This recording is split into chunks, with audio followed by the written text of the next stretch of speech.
का हो गई है? अपना चिल्लात का है बाड़ू? का है कि अब हम पागल हो गई बानी।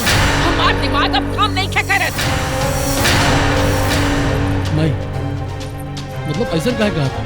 काहे कि घर में इतना लोग के रहते तोहार पत्नी दुआरी पर चाय लेके काहे आईली हा? तू सब लोग कपड़ा दादा यहाँ प्रवचन सुने गए रहले हा?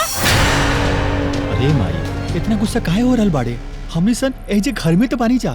तब तू लोग सब चाय लेके काहे ना आइले हा? अरे माई, भौजी हमसे कह देली रहती तो हम ही चाय दे देते रहती। का हो?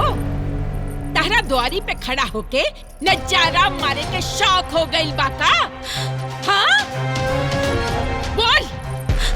नाना माँ जी, हम सोच रहे हैं कि घर के मर्द लोग चाय देमलो तो ठीक ना लगी। ठीक लागे चाहे बेठीक, हमके ओकर परवाह नहीं खे। बाकी बहू के हाथ चौखट के अंदर रहे के चाहिए।